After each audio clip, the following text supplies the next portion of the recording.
Greetings, this is the anti-corruption investigation program, Our Money. My name is Bihus. The subject of today's program is the Prosecutor General of Ukraine, Yuriy Lutsenko. The thing is, today is Mr. Yuriy's anniversary, which we can't miss. These days, 5 years ago, he was released from a penal colony where he had to spend a year on charges of corruption. He had to serve 4 years, but his case was found to be politically motivated, and the European Court of Human Rights said that his arrest was illegal. Under pressure from the European community, Yanukovych ultimately pardoned Lutsenko. Now, here's an interesting moment. Lutsenko's case was handled by a number of prosecutors. During the hearing, Mr. Yuriy wasn't short on harsh words on their account. He deemed their professional and moral qualities to be lacking. The ultimate ruling that his case was politically motivated had to influence the careers of those who created it in the first place, especially after Lutsenko became their direct and topmost boss.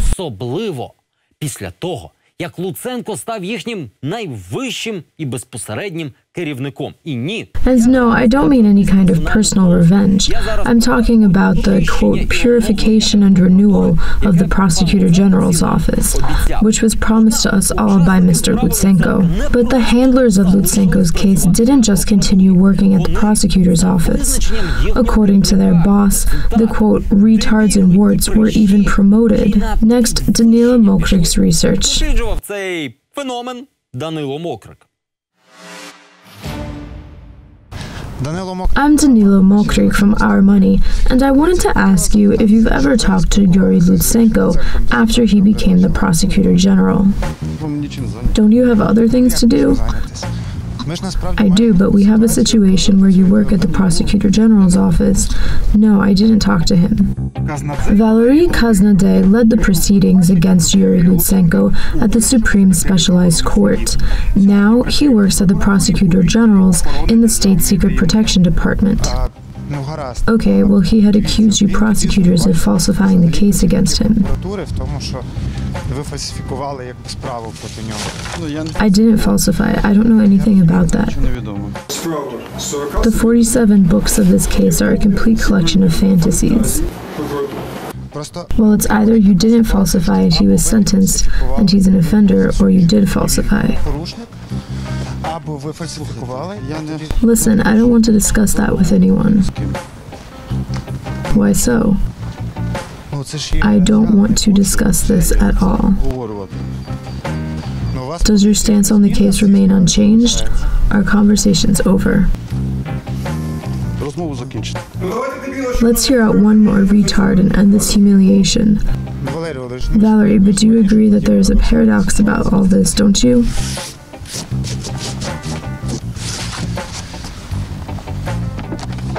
No comments. So you didn't meet with Lutsenko? Didn't talk about that at all? Why are you looking at me, liar? You'll be impotent. I'm looking you in the eyes, you'll become impotent. Let me ask you, why did the prosecutors who prosecuted you, whom you accused of fraud, still work at the PGO?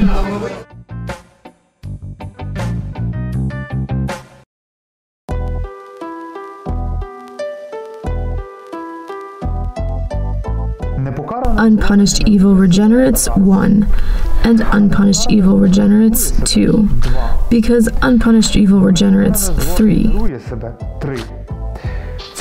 This is the mantra which Yuriy Lutsenko repeats in his book about imprisonment, about the case forged by the prosecution, in his own words, by retarded prosecutors, in his own words.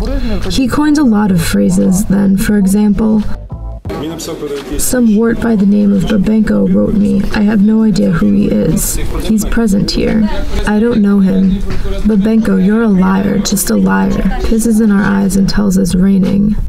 Now Yuriy Lutsenko is the Prosecutor General, and the prosecutor's fraudsters work under him. You saw one already, but there's a whole bunch of them. Since we've already mentioned Babenko, let's start with him. Do you think Lutsenko is a criminal or not? I don't. Did you back then?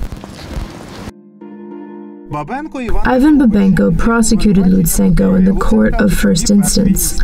Today, he works at the Prosecutor General's office as the deputy head of Special Investigations Department. He got promoted after the revolution.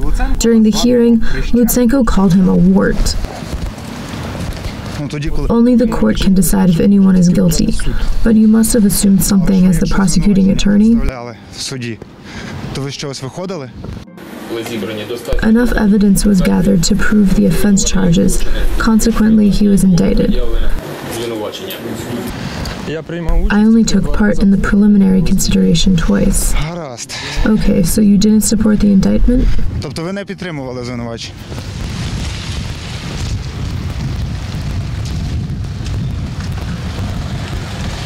Mr. Ivan. These prosecutors weren't impartial. It was even more unpleasant for me that two of them once worked in my department. I was their boss. I even taught Zinchenko to write documents. I was like his babysitter when he started as my intern. Yevgen Zinchenko, prosecuted by Yuriy Lutsenko in courts of first and second instance. Now, he works in the Prosecutor General's office as a prosecutor of the main investigation department. Yuriy Lutsenko called him a retard. Did you meet Yuriy Lutsenko after the situation? Which situation? Pardon? After which? After that whole story, and when he became the head of PGO after that. Why do I have to meet him? He's your boss. Maybe he held some kind of meeting. I may have met him. Did you discuss the situation with him? Why do I have to discuss any situations with him? I don't know, maybe in a private conversation? When I returned to the Prosecutor General's office and I had to see them in my own department, do you think I saw any remorse in their eyes? It was horrible. Як докори сумління в очах. Для мене було страшне, ні. What do you mean, what for? What for? So he holds no grudge for this whole story. I don't know, ask him. Okay, well, thank you. Not one of them was punished as far as I know. One of them was almost appointed to a leading government position. That's Klemenko and the SBI? Yes, yes. Viktor Klemenko, prosecuted by Yuriy Lutsenko in courts of first and second instance, works at the head of the Kiev Prosecutor's office. The finalists for the competition for the head of State Bureau of Investigations. During the hearings, Lutsenko called him a, quote, four-eyed retard. I wanted to ask you about Yuriy Lutsenko. Do you consider him to be a criminal today? You should ask the press service of the Kiev Prosecutor's office for comments where I work, for now.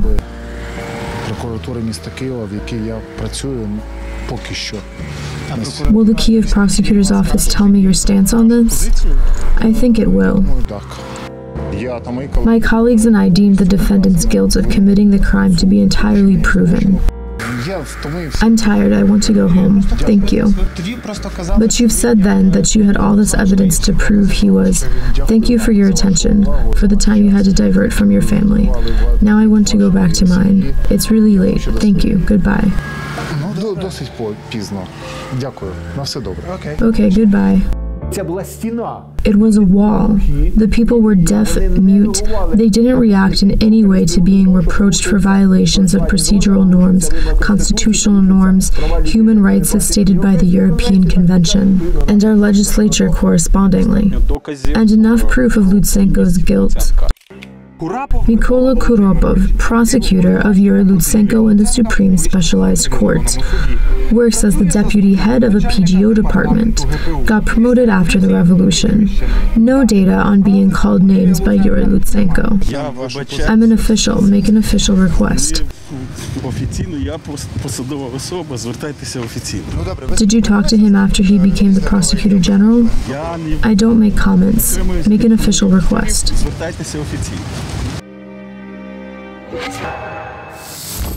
Here, behind the closed doors, sits the Prosecutor General Yuriy Lutsenko. He's attending a committee meeting on Savchenko. We're waiting for him to ask him a question. How can this be?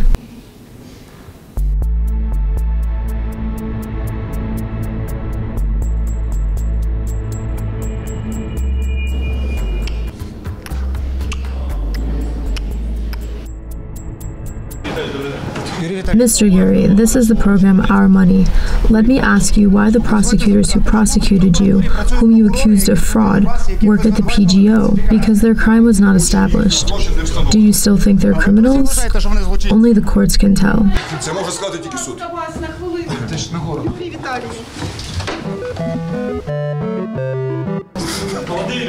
Young people, please go back to the lobby. That was it.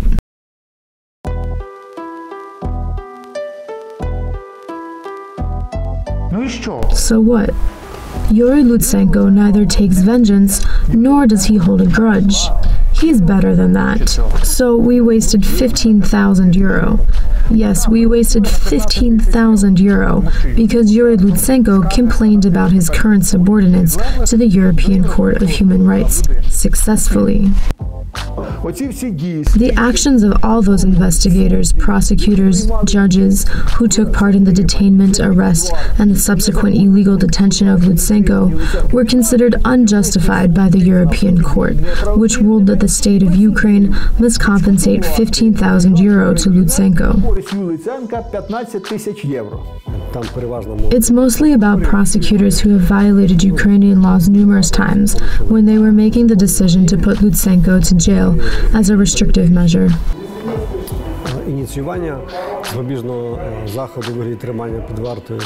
The 15,000 euro were compensated from the state budget, of course. Yuriy Lutsenko didn't write about this in his book, but he said it then, and he also said that the prosecutors must be held responsible. They deprived me of freedom with no legal grounds, which caused especially high losses for the state of Ukraine. Of course, in this situation, the government should have raised the issue of compensating the state itself for the incurred losses, at the expense of the guilty party. There's even a law in Ukraine which allows the extraction of compensation rights from the guilty party's pocket. For example, an article of the Civil Code. Well, but the Ukrainian legislature, which provides for compensation of incurred losses by the law enforcers and judges, allows to get compensation from said persons only if a guilty sentence against them has come into force.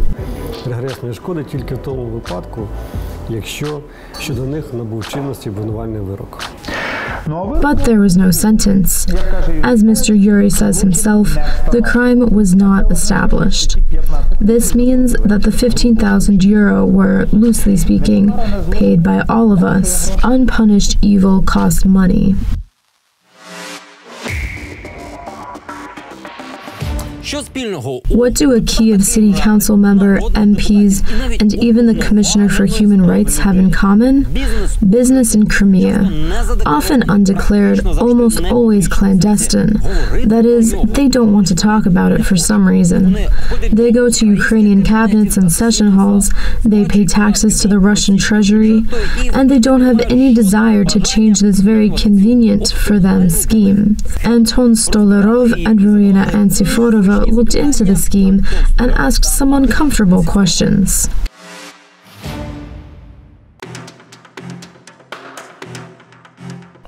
March 2014.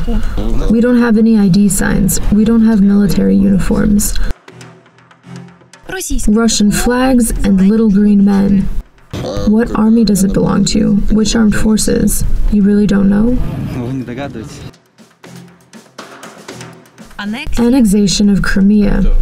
This is a fact. We never did hide it. Our armed forces, frankly speaking, blocked the armed forces of Ukraine stationed in Crimea. The Ukrainian military, as well as thousands of refugees, leave the peninsula. In August 2014, the Parliament of Ukraine adopts the law on business in Crimea on the 9th try. It was purely lobbyist. It embodied the interests of the people who had assets on the Crimean territory.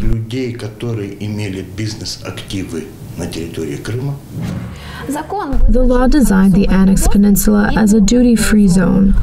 The Crimean companies were exempt from Ukrainian taxes and could operate in Russian rubles. Relocation of goods and assets to mainland Ukraine was considered to be export. These business assets came under occupation along with the whole territory. The owners and the beneficiaries of the businesses started wondering what to do next. They didn't want to lose money. Businesses which tried to leave Crimea got problems at the customs, while the others have adapted perfectly to the new environment. In 2014, you conducted business in Crimea. What befell it after the annexation? Wait, don't bother me, I'm talking. Owner of the Forshet network, Deputy of Kiev Council, Yuriy Lutsenko. His supermarkets on the peninsula are still open. At the end of 2014, Lutsenko registered 4 companies in Sevastopol and even founded 2 new ones. His declaration won't tell you that, though. But if you ask Lutsenko about it, I can't stop, I'm having a conversation. Do you understand that? I'm on the phone.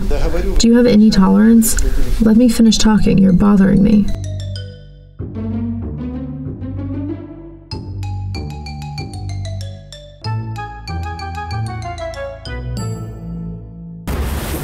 While the Kiev Council member is nervous, his big brothers from parliament keep calm, even though you won't find their Crimean businesses in their declarations.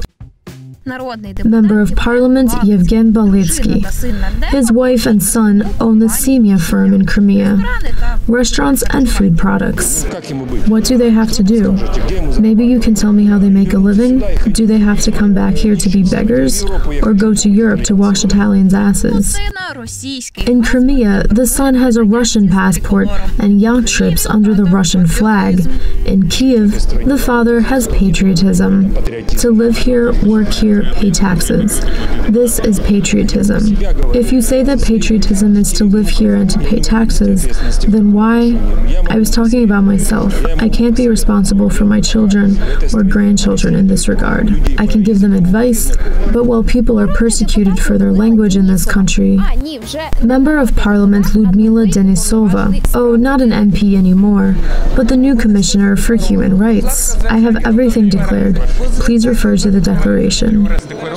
Tree arrest is declared, but Krymzhelezobeton is not. Krymzhelezobeton is nationalized. This is a Russian company. It does not... Once again, Krymzhelezobeton is nationalized. I don't have any business like that. No, in January 2015, the Krymzhelezobeton construction company had registered in the occupied Simferopol. Lyudmila Denisova is a co-owner. Her daughters are among the founders of 5 more Crimean companies. Your daughters also have business in Crimea. For example, Elena Tutorenko owns 4 companies, and once again, I have declared everything. Read the declaration. Thank you. Krymzhelezobeton is nationalized. Maybe the only one to declare his Crimean business, also a construction firm by the way, was MP Taras Kozak. Actually, there are a lot of owners in the parliament of what are now Russian businesses. Listen, as all members of parliament, I have placed my assets under management. So you don't know what's going on with these companies? I don't. Other people control them. The construction firm Dobrobut Invest re-registered in Crimea, then in Moscow. For 2015 to 2016, it earned $5.2 million of pure profits. Another Ukrainian MP has also contributed to Crimea's development. What Danylo is. I've had some land I bought back in 2016 near a mountain river in Yalta, 1.5 or 1.4 hectares. This land, it was there, it still is. I wanted to build a hotel there. MP Maxim Yefimov has registered a construction firm Donkrembud in Crimea. According to him, it was sold, but its new owner and director are a representative and an economist of a factory, the president and shareholder of which is Yefimov himself. Tell me please, answer this. When we buy oil from Russia, who do we pay the taxes to? Member of Parliament Alexander Horeha. His most famous asset is a network of construction supermarkets, Epicenter. In Crimea, they're now called Nova Center. Also, MP Horeha is a member of a committee which is developing either changes to or a cancellation of the free and very peculiar economic zone in Crimea. The prospect of the cancellation of the free economic zone in Crimea is a struggle. It's a struggle because the necessity of its cancellation, which is logical, right, we're at war, will constantly collide with the financial interests of people like that, who will eventually have to vote. This date could have been cancelled back on January 18th, with the adoption of the law on reintegration of Donbass, but that part got taken out. But even if Horeha introduces the change in his committee, either his fellow MPs or his fellow Crimean businessmen will still have to approve them. That's all for today. You can watch any of our episodes on our YouTube channel. We're always glad to talk with you on social media. Write us comments and messages. If you have an interesting topic, feel free to email us directly. See you on air in a week. Goodbye. До зустрічі.